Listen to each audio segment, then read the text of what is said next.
Good morning to all of students. इससे previous lecture के अंदर हमने बहुत सारे important terms like scalar quantity, vector quantity ये क्या होती हैं और इनके बीच में डिफरेंस क्या होता है, साथ ही साथ में हमने डिस्टेंस और डिस्प्लेसमेंट के बीच में अंतर जाना था। डिस्टेंस जो होता है टोटल पाथ है, actual path, displacement shortest path, वहीं जो डिस्टेंस होता है वो स्केलर है, डिस्प्लेसमेंट एक वेक्टर क्वांटिटी है। ये सारी प्रॉपर्टीज हमने यहाँ पर देख रखी हैं। यहाँ पर हम जो चीजें देखते हैं, इसके बाद हम नेक्स्ट टर्म में चलेंगे। वो टर्म हमारे पास होंगे स्पीड। क्या होती है स्पीड, अब जरा हम उसे एक बार देख लेते हैं। स्पीड को हम कह सकते हैं कि कोई बॉडी डिस्टेंस ट्रेवल कर रही है किस रेट से या कितनी जल्दी दिए गए टाइम में डिस्टेंस को कवर कर पा रही है। दो बॉडीज हैं या दो कार हैं, एक कार सेम डिस्टेंस को कम समय पूरा कर लेती है, वहीं दूसरी कार को उसी डिस्टेंस को कवर करने में ज़्यादा समय लगता है। तो हम किस चीज़ को मेजर करने जा रहे हैं उसकी, इसका आंसर है स्पीड। स्पीड को अगर हमें निकालना है दोनों कार्स की, तो डिस्टेंस का जो उसने किया है कवर, उसे अगर हम टाइम से डिवाइड कर दें तो हमें ये पता चल जाएगा कि वो कितने टाइम में कितना डिस्टेंस कवर कर रही थी, और इसी को हम स्पीड कहते हैं। स्पीड को हम डिफाइन कर सकते हैं distance per unit of time.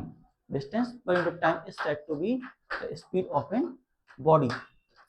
Speed of the body जो होती है वो रेशियो होती है डिस्टेंस अपॉन टाइम का। तो हमारे पास यहाँ पर रहता है speed.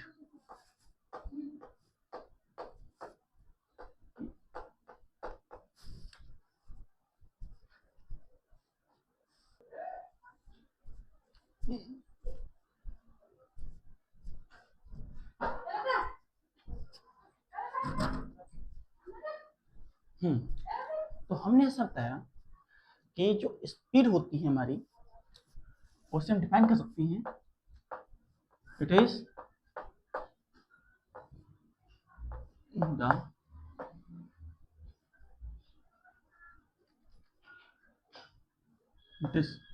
The ratio of distance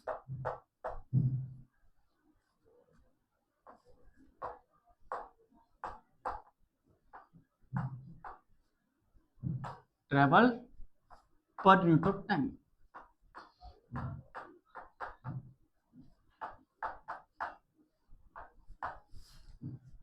speed को हम distance travel per unit time कहते हैं। साथ ही साथ अगर हम कहें जैसे स्पीड, तो क्या बोला हमने, distance upon time.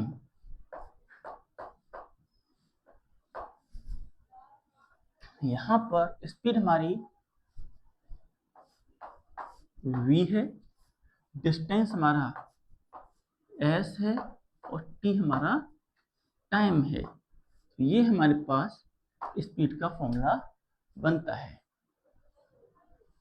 Now speed जो होती है उसे केवल और केवल मैग्नीट्यूड चाहिए होता है, इसीलिए जो हमारी स्पीड होती है वो एक स्केलर क्वांटिटी होती है। So we have speed is an scalar quantity.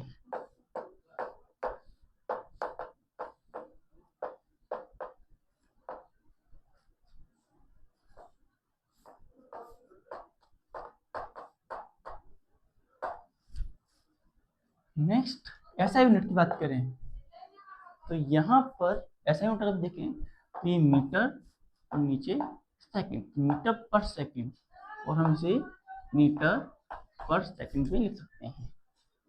तो स्पीड की SI unit metre per second होती है। SI unit of speed is metre per second dot metre per second. Next dimension की बात करें, डायमेंशन ऑफ द स्पीड।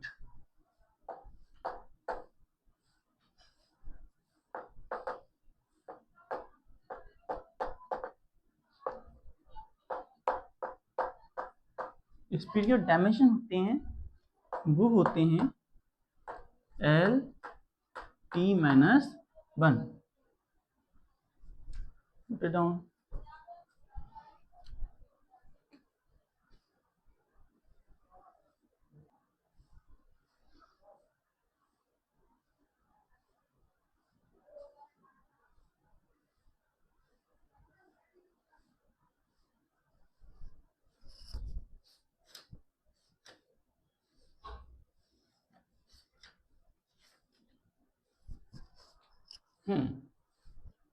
इसके बाद हमारे पास रहता है टाइप्स ऑफ स्पीड। स्पीड कितने प्रकार होती हैं।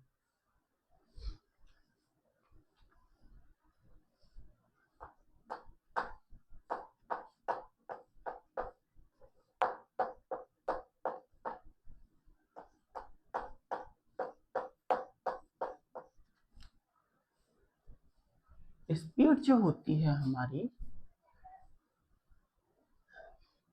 यूनिफॉर्म होती है, नॉन यूनिफॉर्म होती है, साथ ही साथ हमारी स्पीड जो होती है इंस्टेंटेनियस स्पीड भी होती है। तो इन सभी स्पीड्स के बारे में हम समझेंगे वन बाय वन करके। पहला है यूनिफॉर्म स्पीड।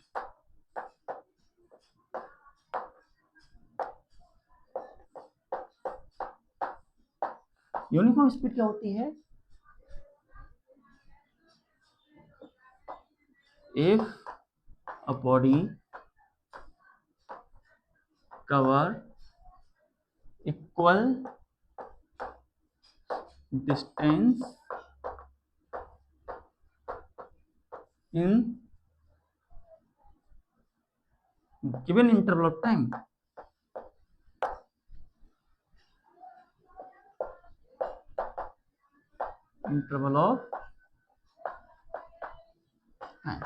तो ऐसी बॉडी को हम यूनिफॉर्म स्पीड बोलेंगे। जैसे ये हमारी बॉडी है, यहाँ से जो हमारी बॉडी यहाँ चल रही है वह 2 metres 2 metres 2 metres and so on cover कर रही है 1 1 1 1 एक सेकंड में, एक सेकंड में। ये हमारा ओरिजिन है O, और यहाँ से A B C D, origin O से 1 सेकंड में इक्वल टाइम में इक्वल डिस्टेंस ट्रेवल कर रही है। तो ऐसी स्पीड को हम यूनिफॉर्म स्पीड कहते हैं।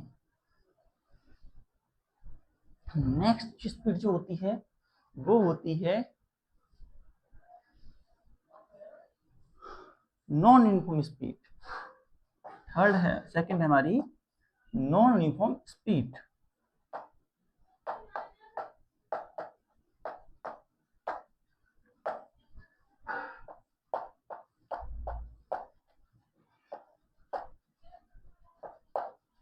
नॉन यूनिफॉर्म स्पीड इसका अपोजिट आती है। अगर इक्वल डिस्टेंस ट्रेवल नहीं कर रही है गिवन इंटरवल टाइम में, तो हमारी स्पीड नॉन यूनिफॉर्म स्पीड हो जाएगी। जैसे यहाँ पर स्टार्टिंग में उसने 2 किया, फिर उसने 3 कर लिया, उसके बाद में उसने 2 किए, फिर उसने अपनी स्पीड बढ़ाई, 4 मीटर कवर कर लिया उसी टाइम में। तो इसी तरीके से कभी बढ़ रही है कभी कम हो रही है। यूनिफॉर्म या इक्वल टाइम में इक्वल डिस्टेंस ट्रेवल नहीं कर रही है, तो ऐसी स्पीड को हम बोलते हैं नॉन यूनिफॉर्म स्पीड। तो क्या बोला? If a body cover an equal distance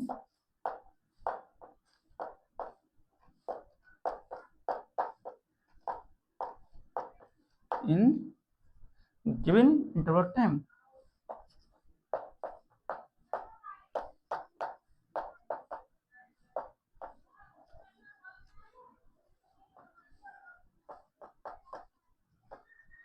दिए गए टाइम इंटरवल में अगर बॉडी इक्वल डिस्टेंस ट्रेवल नहीं कर रही है तो ऐसे डिस्टेंस को हम स्पीड को हम नॉन यूनिफॉर्म स्पीड कहेंगे।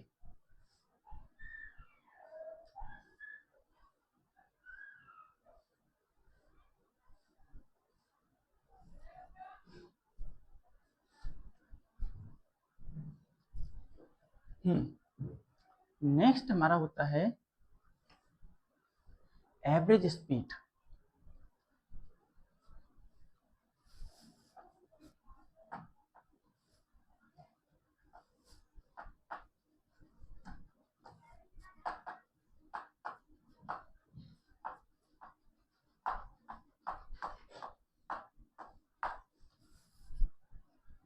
तो एवरेज स्पीड का हमारे पास क्या फॉर्मूला होता है, it is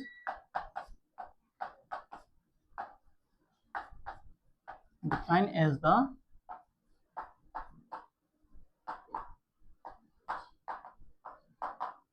total distance traveled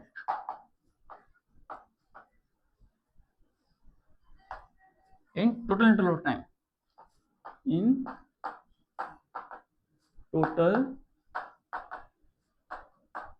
interval of time।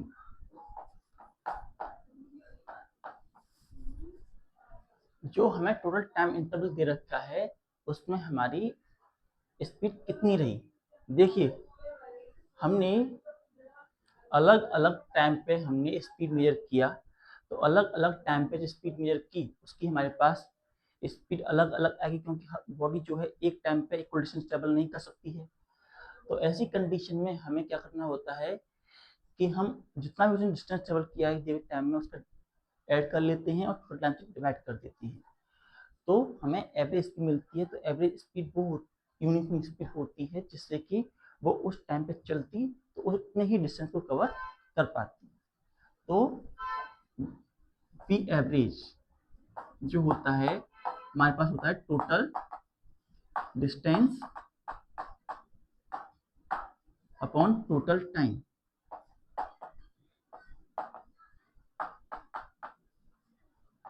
तो पी एवरेज को हम निकालें तो हमारे पास डिस्टेंस मानते हैं S1 plus S2 plus S3 dash dash dash up to Sn, और टाइम भी हमारा ऐसे ही T1 plus T2 plus T3 dash up to Tn तक। अब देखिए यहाँ पर हमारे पास स्पीड का फॉर्मूला हो, डिस्टेंस अगर हम निकालना चाहें डिस्टेंस का फॉर्मूला होता है हमारे पास वेलोसिटी इनटू टाइम। तो हम डिस्टेंस की जगह वेलोसिटी टाइम लिख सकते हैं। तो बी एवरेज की वैल्यू हमारे पास यहाँ B1 T1 plus B2 T2 Bn Tn तक, और यहाँ पर T1 T2 Tn हमारे पास ये वैल्यू बन के आती है। अगर हमारे पास ये जो T है ये सारे सेम हो, जो हमें टाइम गैप दे रखा है T1 T2 T3 सब T के बराबर हैं, तो बी एवरेज जो होगा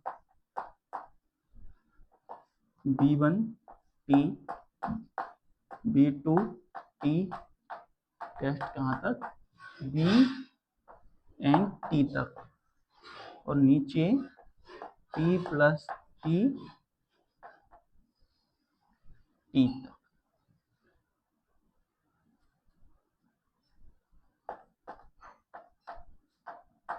अप टू n। तो क्या बना हमारे पास बी एवरेज की वैल्यू हमारे पास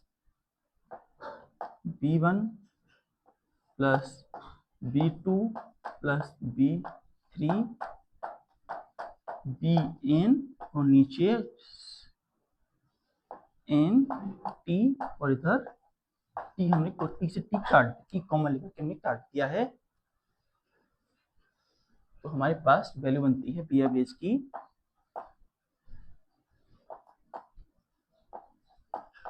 B1 B2 B3 Bn upon n। ये हमारे पास एवरेज वेलोसिटी की वैल्यू ऑब्टेन होती है।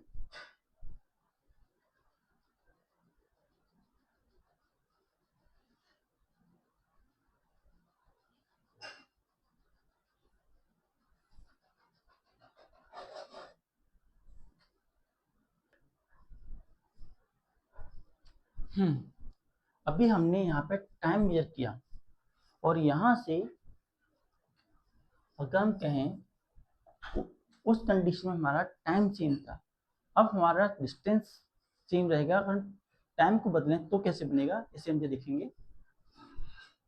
हमारे पास फॉर्मूला था एवरेज वेलोसिटी का, बी एवरेज का S1 S2 S Sn total time T1 T2 Tn तक। हमारे पास फॉर्मूला था स्पीड का v equals to s upon t। तो अगर हम टाइम की वैल्यू निकालें तो टाइम की वैल्यू हमारे पास हो जाती है s अपॉन के v के बराबर। तो v एवरेज जो हमारे पास होता है वो क्या बन के आता है, v एवरेज की वैल्यू यहाँ पर S1 S2 Sn। यहाँ तक देखिए, ये वाली बात को हम t की वैल्यू है यहाँ पर हम पुट करेंगे। तो S1 B1 plus S2 V2 Sn Bn, ये हमारे पास वैल्यू ऑब्टेन होती है। नाउ अगर हमारा जो डिस्टेंस है S1 S2 सभी सेम है, S के बराबर है, तो बी एवरेज जो हमारा होगा S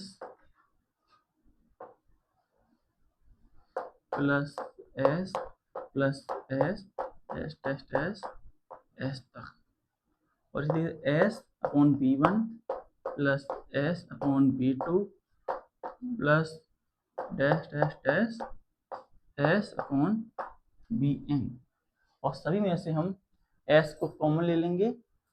we take S common, B average, तो हमारे पास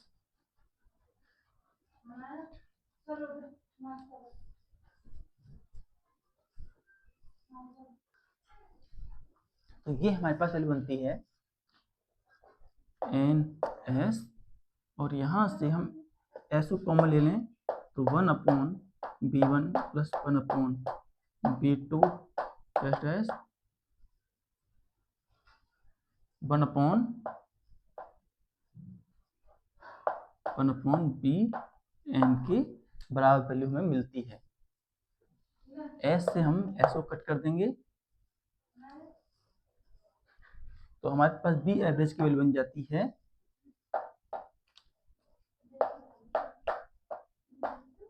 n upon 1 upon B1 plus 1 upon B2 dash dash 1 upon Bn के बराबर।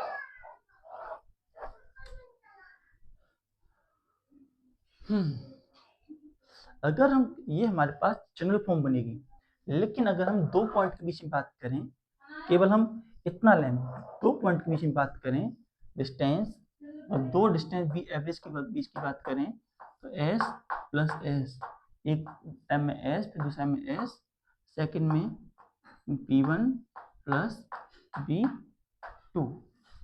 जब हम यहाँ से हमने s कॉमन ले लिया तो यहाँ 2s s, यहाँ v1 प्लस v2 और v1 v2, ये दो बॉडीज की दो टाइम इंटरवल के बीच की बात है। तो s से s कैंसिल हुआ तो v एवरेज जो हमारा निकल के आता है वो हो जाता है v1 v2 and v1 plus v2। ये हमारे पास दो पॉइंट के बीच में वैल्यू आ जाती है।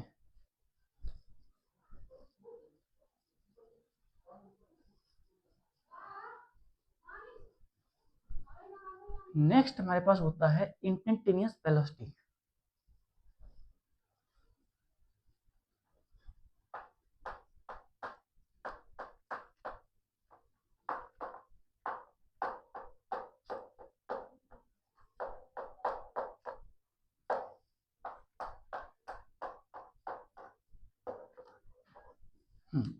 इंस्टेंटेनियस वेलोसिटी को डिफाइन कर सकते हैं at any instant of time.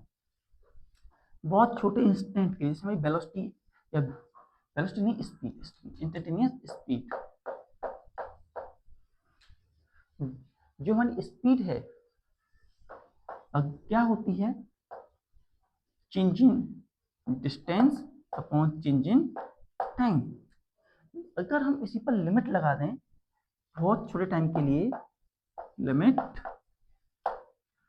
Del t tends to 0 del s upon del t, तो ये सारा जो हमारे पास बनता है ये that is limit del t tends to 0 del and del t, इसे हम d बाई dt कहते हैं। तो हमारे पास वेलोसिटी का फॉर्मूला हो जाता है v equals to ds upon dt। और इससे देखते हुए हम कह सकते हैं कि जो हमारा स्पीड होती है वो time rate of change of speed हो, time rate of change of displacement होती है। तो टाइम के साथ साथ डिस्प्लेसमेंट में, डिस्टेंस में चेंज आ रहा है वही हमारी स्पीड है। तो ये हमारी स्पीड है उस प्रकार से। इसके बाद हम वेलोसिटी उस प्रकार जानेंगे। Note it down.